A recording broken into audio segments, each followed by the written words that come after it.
For over 200 years, scientists told these peoples they were wrong, that what they saw wasn't real, that ball lightning was folklore. Then in 2014, someone actually filmed it. Citing the mysterious floating balls of light have captivated humanity across different cultures. Japanese called it Hitodama, English will-o'-the-wisp, Australian Min lights. A Russian woman in 1984 watches a glowing ball float through her kitchen wall, hover over her stove, and vanish.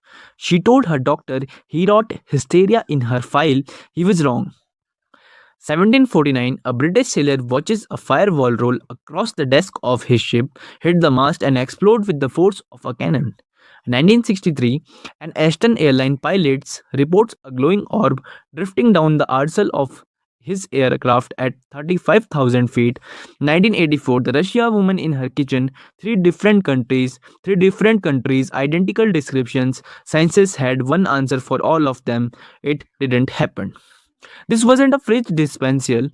The mainstream scientific positions held for over 200 years was that ball lightning was a trick of the eye, an optical illusion, a hallucination caused by the flash of regular lightning. Think about what that means.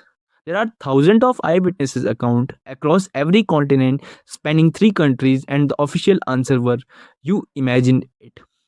Then, one afternoon in 2014, on a plateau in northwestern China, two researchers accidentally left their cameras running.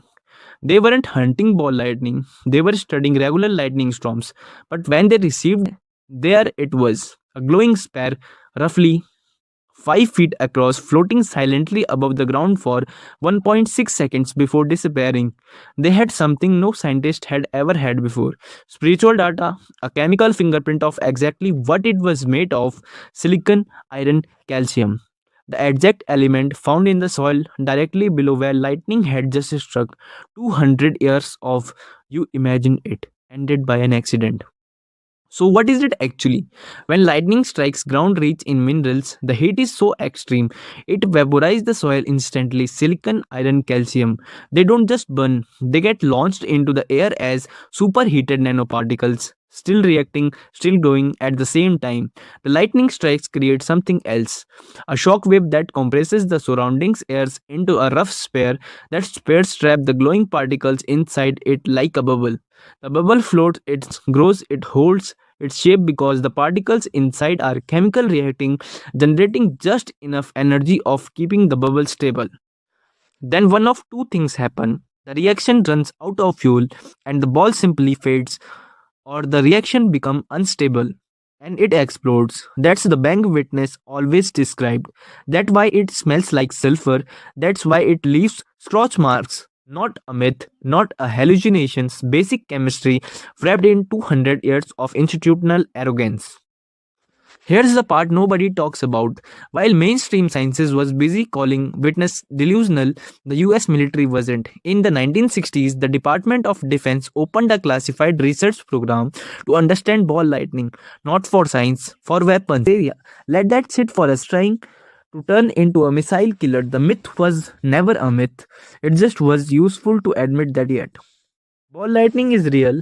We have film, we have spectral data, we have a lab at the Max Planck Institute generating plasma balls to demands. But here's what we still don't fully know: why some ball lightning passes through solid walls without leaving a mark. The Russian woman kitchen wall was intact.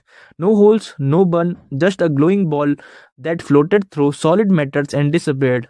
Physics don't have a clean answer for that yet. And honestly, that's the part that should keep you up at night. Because if you were wrong about weather, it exists for 200 years.